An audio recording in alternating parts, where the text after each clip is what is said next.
Contre-plongée, un podcast de laïcité Brabant Wallon. Annabelle et Mehdi vous emmènent à la rencontre de celles et de ceux qui ont des choses à dire en Brabant Wallon et au-delà. Entre témoignages, opinions et analyses, vous ne ressortirez pas indemne de cette écoute. Contre-plongée, épisode 12. Femmes et participation à la sphère politique. Bonjour à toutes et à tous et bienvenue dans ce nouvel épisode de Contre-plongée, le podcast de laïcité Brabant Wallon. La journée internationale des droits des femmes, c'était il y a quelques jours seulement. À cette occasion, nous avons donc décidé d'axer cette émission autour de la participation politique des femmes. Comment a-t-elle évolué ces dernières années et décennies ? Quels éléments constituent encore des obstacles à la bonne participation des femmes à la sphère politique ? Les femmes qui s'engagent dans la sphère politique subissent-elles des discriminations liées à leur genre ? Pour débattre de ces questions et bien plus encore, j'ai le plaisir de recevoir en studio aujourd'hui Florence Virendel. Bonjour Florence. Bonjour Annabelle. Vous êtes chargée d'études et de communication politique chez Soralia. Vos sujets de prédilection sont les sujets politiques, la déconstruction des stéréotypes de genre, les violences faites aux femmes, la convergence des luttes et les questions LGBTQIA+. Notre second invité aujourd'hui, c'est vous, Cédric Istas. Bonjour. Bonjour. Vous êtes licencié en histoire contemporaine et rédacteur en chef du courrier hebdomadaire au CRISP, le Centre de recherche et d'information sociopolitique. Vous avez à ce titre rédigé 2 études au sujet de l'engagement et de la participation politique des femmes à la vie politique. Donc il y a une de ces études qui date de 2018 et puis il y en a une qui a été publiée plus récemment en juin 2023. Pour débuter cette émission, je vais tout d'abord me tourner vers vous, Cédric Istas. Vous avez réalisé, comme je le disais, une étude récemment qui a été publiée en juin 2023 et qui s'intitule « Élections 2024 vers l'équilibre entre femmes et hommes ». Donc, dans cette étude, vous pointez à juste titre que l'un des enjeux des élections à venir, ce sera l'accroissement ou pas de la participation des femmes à la vie politique. Donc le paysage politique francophone actuel, il semble de prime abord assez largement dominé par les hommes, puisque sur 6 partis présents en Wallonie et à Bruxelles, on a un seul parti qui a une coprésidente, donc c'est même pas une présidente, c'est une coprésidente. Au Caire, là où se prennent les décisions importantes à l'échelle du pays, on compte 7 hommes pour une seule femme. Et puis parmi les têtes de liste annoncées pour les élections du 9 juin prochain, il y a seulement à peu près 30% de femmes. Donc ma première question, ce sera celle-ci. Est-ce que ce déséquilibre entre les femmes et les hommes dans les instances politiques, ça concerne des instances politiques en particulier, ou est-ce que le constat de ce déséquilibre, il est global ? Il est global. Il dépasse d'ailleurs de loin le monde politique. Il est le résultat et le reflet d'une histoire et d'une société. L'histoire de la Belgique, du point de vue politique, a essentiellement été faite par des hommes. Jusque dans les années 60, il était très rare d'avoir des femmes, ne serait-ce que parlementaires. Et jusque dans les années 80, il n'était pas rare d'avoir des gouvernements, même nationaux, sans aucune femme. Et inévitablement, une aussi longue histoire, aussi prégnante, avec des mécanismes de reproduction, a encore des conséquences aujourd'hui. Nous sommes les héritiers directs de cette histoire. La tendance depuis quelques dizaines d'années, essentiellement depuis 1994, va essayer d'accroître la place des femmes en politique, mais il n'y a rien à faire. Il y a encore un passif extrêmement lourd. Et puis, c'est le reflet, d'une manière générale, d'une société. La place des femmes n'est pas égale, encore aujourd'hui, à la place des hommes. Et cela se reflète dans tous les domaines de la vie, et notamment en politique. Donc, je pense qu'il ne faut pas stigmatiser le monde politique en cela. Il est le reflet, il ne fait peut-être pas mieux, mais il ne fait pas pire non plus, par exemple, que les grandes sociétés, par exemple les conseils d'administration des principales sociétés cotées en bourse.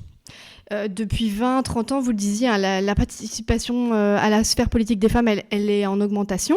Est-ce qu'il y a il y a des règles qui ont été mises en place notamment pour favoriser cette participation à la politique ? On pense au quota, il y a aussi le système de la tirette. Est-ce que ça, c'est des mécanismes qui fonctionnent, qui sont effectifs ? Oui, ce sont des mécanismes qui fonctionnent. Alors, ils ne sont pas parfaits, ils ne sont pas indépassables, et en particulier, ils n'ont pas encore permis d'arriver à une parfaite parité. En moyenne, pour prendre un chiffre global, aujourd'hui encore, en Belgique, il n'y a que 4 mandataires politiques sur 10 qui sont des femmes. Or, vous le savez, les femmes représentent une bonne moitié de la population, voire même un peu plus.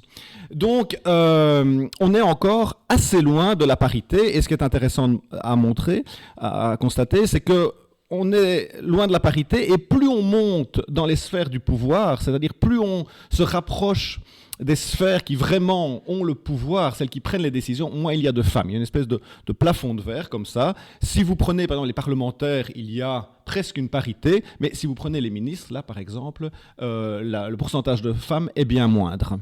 Donc, il y a une évolution, elle est incontestable depuis bientôt 30 ans, et comme vous le disiez, elle n'est pas le résultat du fruit du hasard ou d'une évolution de la société, elle est véritablement le fruit d'une volonté politique. Alors il faut se replonger au début des années 90, parce que c'est intéressant. Si le monde politique a pris un certain nombre de règles pour favoriser la présence des femmes dans les cénacles politiques, c'était pour essayer de sauver la démocratie. Alors, je vous explique en 2 mots. Donc, nous sommes au début des années 90, et rappelez-vous, en 1991, c'est ce fameux dimanche noir qui voit le Vlaams Belang, à l'époque Vlaams Blok, atteindre des scores qu'il n'avait jamais atteints jusqu'auparavant. Et il y a eu une espèce de présupposé dans la classe politique qui était qu'il fallait sauver la démocratie et que pour cela, il fallait impliquer davantage les femmes. Donc voilà, c'est vraiment lié à la montée de l'extrême droite dans les années 80, début des années 90, et je pense que c'est intéressant de le repréciser aujourd'hui, alors que l'extrême droite s'apprête à faire des scores historiques, en tout cas en Flandre. Alors, quels sont les mécanismes qui ont été mis en œuvre ? Il s'agissait essentiellement de favoriser la présence de femmes dans les assemblées parlementaires. Mais on ne pouvait pas prendre une décision qui disait, ben voilà, désormais il faut tel pourcentage de femmes dans les assemblées. On ne pouvait pas jouer directement sur la composition des assemblées. Sinon, on aurait pu être amené à trahir le vote du corps électoral. Par exemple, on aurait dû dire à tel candidat, ben, vous êtes élu, mais vous ne pouvez pas siéger parce qu'on a déjà le quota d'hommes requis. Maintenant, on va prendre une femme qui, même si elle n'a pas été élue, ben voilà, elle monte au Parlement parce qu'on manque de femmes. Vous voyez qu'on aurait trahi le vote de l'électeur. Et puis vous voyez aussi que la légitimité des femmes qui auraient siégé aurait été bien moindre que celle des hommes. Donc on a agi de manière indirecte via les listes de candidats. Alors on a été de manière très progressive, il faut se rendre compte que c'est le monde politique qui s'impose des règles à lui-même, on a été de manière très progressive, on a d'abord imposé qu'il y ait au moins un quart de femmes sur les listes, mais je vous assure qu'au début des années 90, c'était pas gagné, c'était difficile, et les partis politiques ont eu du mal à respecter ce quota. Puis on est passé à un tiers de femmes sur les listes, puis à la moitié des femmes, et puis on est allé encore plus loin en imposant qu'il y ait au moins une femme dans les 3 et puis dans les 2 premières places, et pour certaines élections, on a été à ce qui est aujourd'hui le système le plus poussé en Belgique, le système de la tirette, qu'en France on appelle également le système Shabada, en référence au film Un homme et une femme, puisque le système de la tirette, c'est d'avoir une alternance systématique d'hommes et de femmes sur les listes électorales. Voilà. Et quelque part, les partis politiques se sont donc forcés à avoir de plus en plus de femmes, d'une part, et à les mettre de plus en plus en évidence sur le liste, d'autre part. Parce que c'est important, il ne suffit pas de figurer sur une liste électorale, il faut être encore à une bonne place. Et je vous dis, ça a été très progressif, parce que, je reviens à ce que je disais tout à l'heure, il y avait ce passif, qui faisait que les partis politiques étaient essentiellement des milieux d'hommes, qui recrutaient parmi les hommes, avec des réseaux essentiellement masculins. Et donc, il a fallu vraiment aller chercher les femmes dans ces années-là. Du coup, on le voit, on a mis des choses en place comme les quotas ou le système de la tirette, mais donc on est peut-être arrivé au bout de ces mécanismes-là pour aller jusqu'à une parité effective. Est-ce qu'il y aurait d'autres mécanismes qui fonctionnent peut-être dans d'autres pays et dont on pourrait s'inspirer ou qu'on pourrait carrément récupérer pour la Belgique ? Alors c'est une excellente question parce que j'ai souvent le sentiment que dans le monde politique belge, on semble considérer que le système de la tirette est le sommet de ce que l'on peut faire. Alors maintenant, on met une femme sur deux candidats et elles sont en alternance avec les hommes. Donc, en quelque sorte, j'ai parfois l'impression que le monde politique se dit maintenant, la balle est dans le camp des électeurs. S'ils veulent plus de femmes, on leur a proposé ce système-là. Ils n'ont qu'à cocher, lorsqu'ils sont dans l'isoloir, les noms des femmes. Or, non, pas du tout. Le système de la tirette n'est pas le système ultime. Lorsqu'on le regarde d'autres pays, il y a moyen d'aller beaucoup plus loin.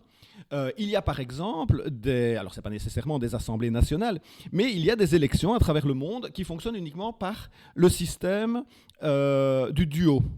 Donc, un homme et une femme se présentent systématiquement ensemble, une espèce de ticket. Et donc, lorsque vous votez, vous cochez à chaque fois 2 noms, un nom d'homme et un nom de femme. Et nécessairement, l'Assemblée, in fine, est composée d'autant d'hommes que de femmes. Là, on arrive à une véritable parité. Un autre système possible, parmi d'autres, c'est de décider, par exemple, à la Chambre des représentants, qu'il y a 75 hommes et 75 femmes, et chaque électeur reçoit 2 bulletins de vote, un pour les hommes et un pour les femmes. Et dans ce cas, on arrive à 50% d'hommes, 50% de femmes. Donc non, le système de la tirette n'est pas le système ultime. Il y a moyen d'aller plus loin. Et il y a des exemples étrangers. Et il montre très bien que ça fonctionne. Très bien. J'espère que ça ne tombera pas dans l'oreille d'un sourd ou d'une sourde. Et donc maintenant, on va passer un petit peu à quelque chose d'un peu plus ciblé sur les femmes en termes de discrimination. Donc, ce qui est intéressant, c'est que j'ai trouvé que le dernier rapport en date du Forum économique mondial plaçait la Belgique au 10e rang au niveau de l'égalité homme-femme. Donc, ce qui était assez effrayant, je trouvais, c'est qu'il disait que la parité, en fait, elle ne serait atteinte à ce rythme que dans 133 ans. Voilà. Florence Virendel, vous, en tant que chargée d'études chez Soralia, qu'est-ce qui fait que, selon vous, on est encore à la traîne aujourd'hui en termes de parité politique ? Qu'est-ce qui bloque ? Donc, on parlait des mentalités, mais de votre point de vue, de votre expertise. Oui. Alors, l'obstacle numéro 1, évidemment, c'est la société dans laquelle on vit. On vit dans une société qui est une société patriarcale et donc les hommes ont tendance à être favorisés, surtout dans des milieux où il y a des dynamiques de pouvoir, où il y a des enjeux de représentation, de visibilité et où déjà les classes sociales les plus élevées sont favorisées et où il y a aussi beaucoup de privilèges. Après, il y a évidemment des obstacles spécifiques au milieu politique et à la parité dans ce milieu. Je vais en citer quelques-uns, il y en a plusieurs évidemment. Le premier, c'est que par exemple dans l'imaginaire collectif, la figure politique, c'est surtout une figure masculine. Et donc en fait, les citoyennes et les citoyens vont avoir tendance à connaître les hommes politiciens et donc à voter pour des hommes. Et donc de ce fait, les femmes sont désavantagées parce que les citoyens et les citoyennes les connaissent moins. De plus, les femmes, elles vont devoir, pour acquérir une certaine légitimité, une certaine crédibilité, redoubler d'efforts. On voit aussi qu'en termes de visibilité dans les médias, dans les conférences, dans les débats, dans les lieux importants, on a tendance à davantage donner la parole aux hommes.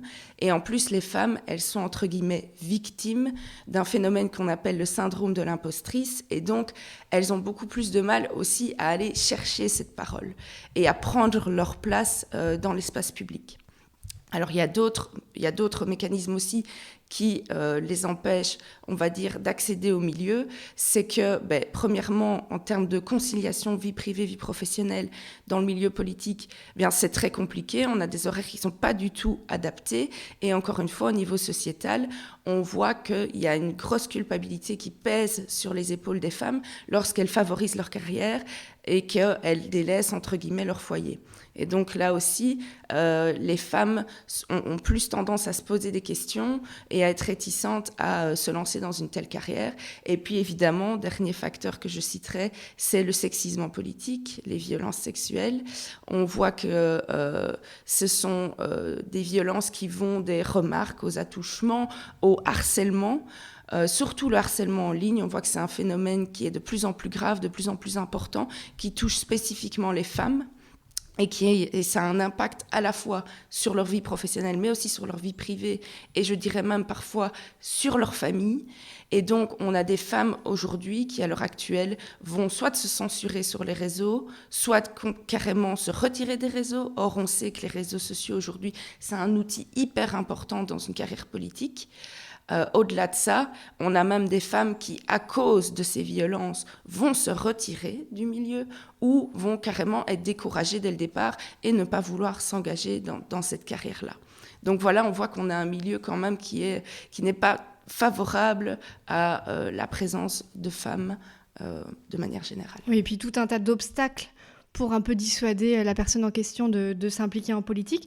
En France, ce qui est intéressant, en novembre 2021, ils ont créé un observatoire des violences sexistes et sexuelles en politique, où on relevait notamment que les femmes subissaient tout un tas de discriminations, de violences, etc. Est-ce qu'on n'aurait pas envie de créer un organe similaire en Belgique ? Ça pourrait quand même être intéressant.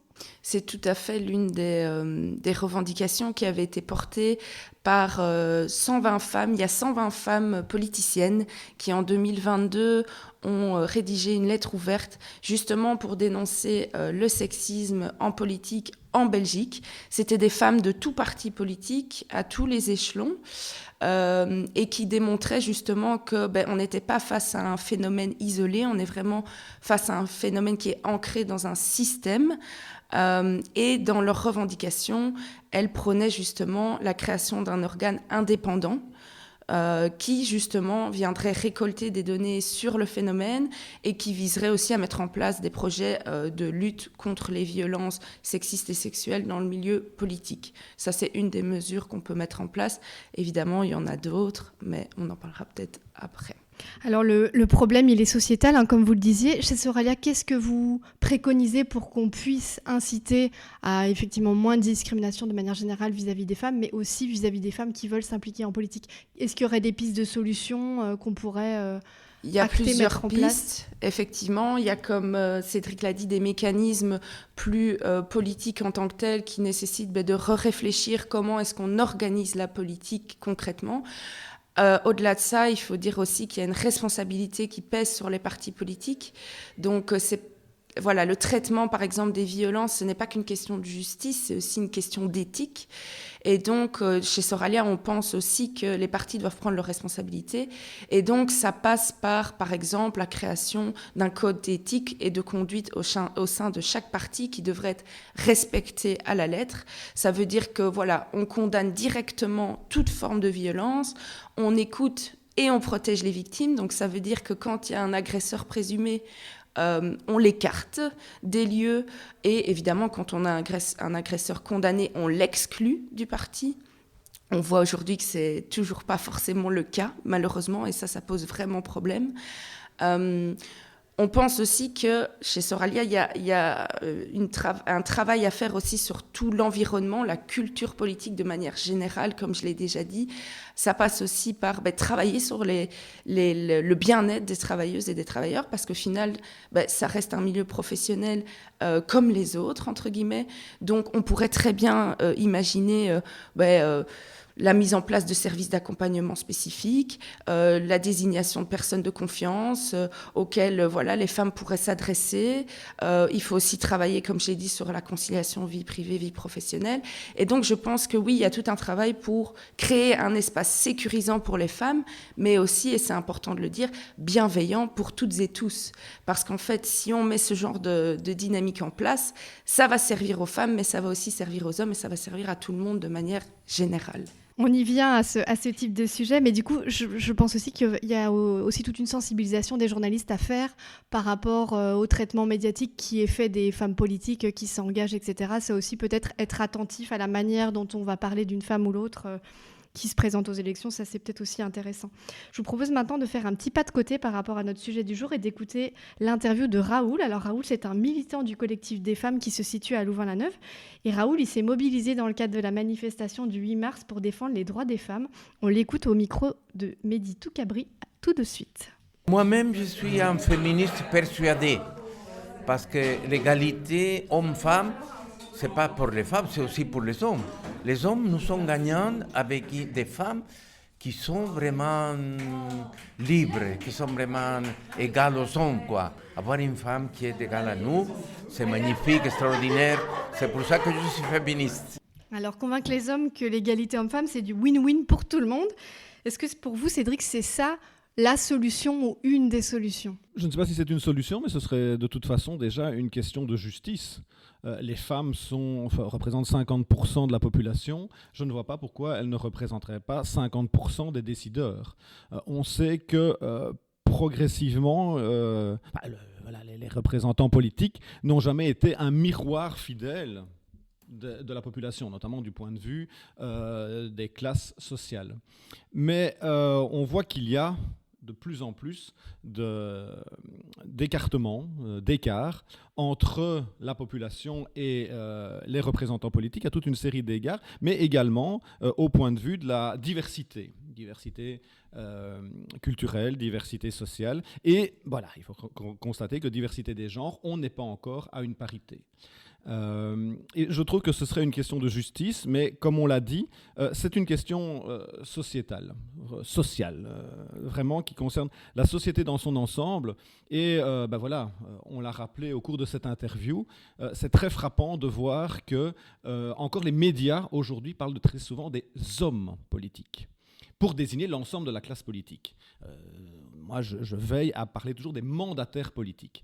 Mais je suis frappé que ce n'est pas encore un vocabulaire qui est rentré dans les mœurs.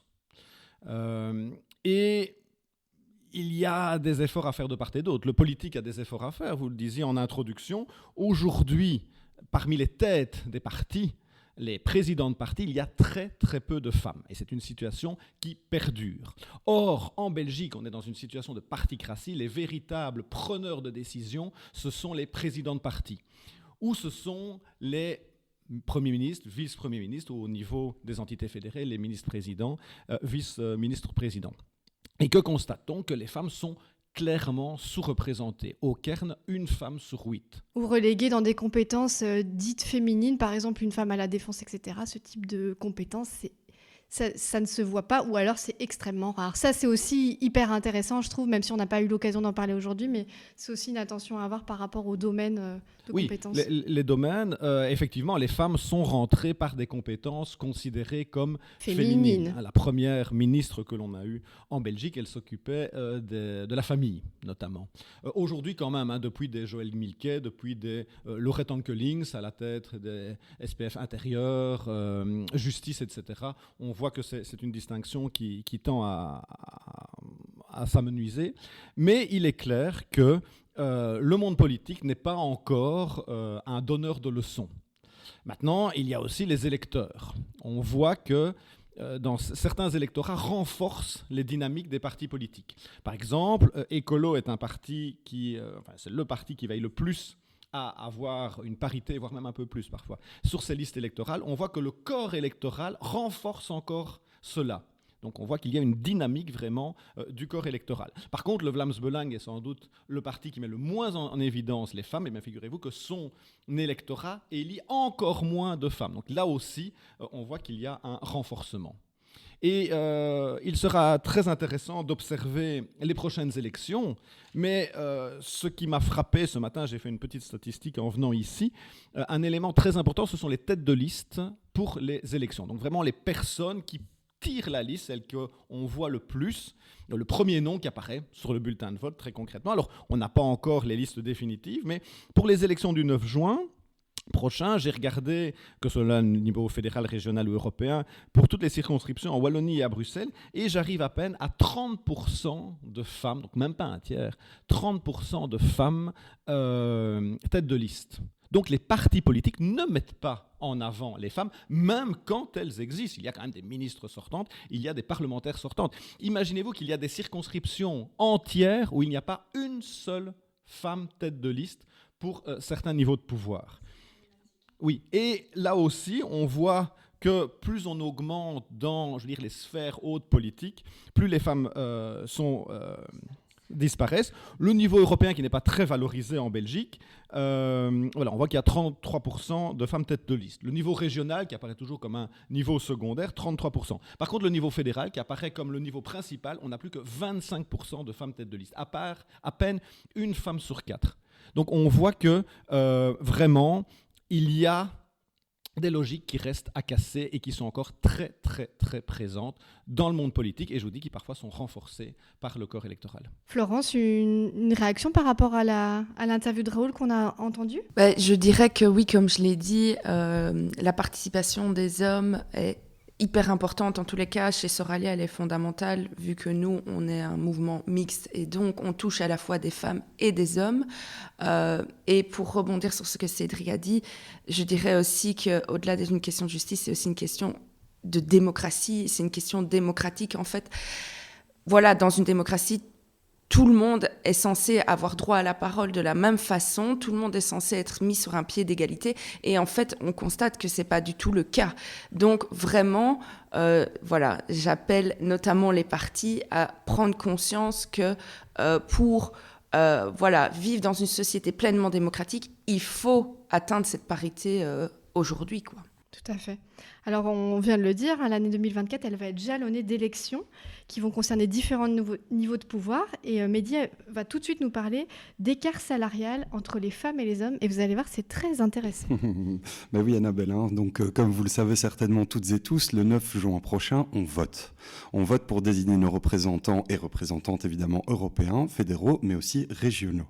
Et c'est sur ce niveau de pouvoir régional, donc, que j'ai envie de m'arrêter un instant. Dans notre petite Belgique, au paysage institutionnel s'apparentant plus à une lasagne qu'à un cornet de frites, le niveau régional a, comme les autres niveaux de pouvoir, des compétences qui lui sont propres. On retrouve dans le package de compétences régionales l'aménagement du territoire, l'énergie, l'économie, l'emploi et j'en passe. Tiens, l'emploi, parlons-en. Le 7 mars dernier, la date est bien choisie, Stadbel sortait une étude concernant l'écart salarial entre les hommes et les femmes en Belgique. En 2022, à travail égal, les femmes gagnaient toujours 5% de moins que les hommes. C'est-à-dire que si Madame X et Monsieur Y sont tous les deux bouchers, au même niveau d'ancienneté, Madame X touchera 9,50 € par heure prestée, alors que Monsieur Y, lui, en touchera 10.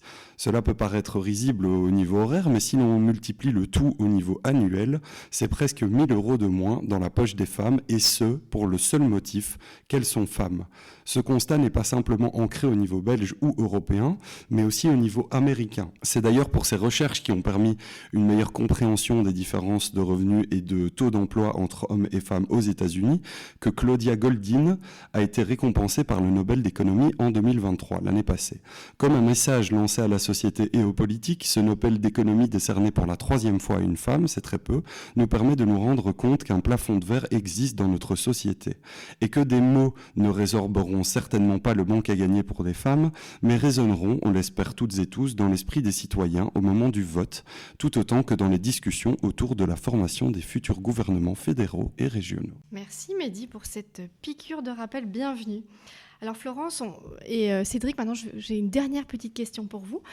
On va commencer par vous, Florence. S'il y a un cheval de bataille, une mesure phare dont les politiques devraient s'emparer dans la foulée des élections, lequel ce serait ? Alors c'est très compliqué de n'en choisir qu'une, parce qu'évidemment il y en a des dizaines. Est-ce que je peux me permettre d'en choisir 2 ? D'accord, mais brièvement. Là. C'est très compliqué. Oui. Alors moi j'ai tendance à prioriser des mesures collectives, donc des mesures plutôt macro qui vont avoir un impact sur le long terme. Donc la première mesure qui pour moi est fondamentale, c'est d'aller renforcer et de continuer à financer les animations EVRAS, donc les animations à la vie relationnelle, affective et sexuelle, parce que je suis fondamentalement convaincue que l'éducation c'est une clé fondamentale pour faire évoluer notre société et notamment pour aller prévenir les violences faites aux femmes. Et donc, voilà, renforcement de l'EVRAS. Aujourd'hui, on est à 2 heures d'animation en 6e primaire et en 4e secondaire. Nous, on aimerait qu'il y ait 2 heures d'animation à chaque année scolaire depuis la maternelle. Donc voilà, il y a encore du chemin à parcourir. Et la deuxième mesure que je citerai, c'est la justice fiscale. En tant que mouvement féministe, on a travaillé là-dessus. On voit que les femmes sont fortement désavantagées en termes de fiscalité. Au-delà de ça, on voit qu'on est dans un système aujourd'hui belge totalement injuste qui favorise les plus riches et qui précarise les plus vulnérables. L'évasion fiscale aujourd'hui en Belgique, c'est plus ou moins 10 milliards d'euros par an. Et en fait, si on va récupérer cet argent, on va justement pouvoir financer des politiques sociales et féministes à la hauteur. On nous dit souvent qu'il n'y a pas d'argent. En fait, il faut aller le chercher là où il est et là où il existe. Et donc voilà, j'encourage les partis à avancer là-dessus et voilà, et à réformer notre système fiscal. Merci Florence. Et vous Cédric, de votre côté, est-ce qu'il y a une problématique ou un sujet auquel les politiques devraient ou devront selon vous être attentifs, que ce soit avant les élections mais aussi après ? Alors nous sommes un centre de recherche, donc nous faisons de l'analyse, nous ne donnons pas des conseils, nous n'essayons pas d'influencer le monde politique, mais voilà, si j'ai une petite chose à dire, à la fois en tant que chercheur et de citoyen, donc j'ai pu étudier, on disait tout à l'heure, la composition des listes électorales, l'importance de ces mécanismes qui ont favorisé la place des femmes en politique. Il y a récemment, il y a une évolution sociétale qui vise à de plus en plus avoir une société non binaire. Vous savez, donc c'est important évidemment de laisser une place importante aux personnes qui ne se reconnaissent ni comme hommes ni comme femmes. Et une problématique qui va se poser dans les prochaines années, c'est de savoir comment concilier cette évolution sociétale. Notamment, on voit déjà qu'il y a des tendances à ce que les cartes d'identité désormais ne permettent un genre non binaire.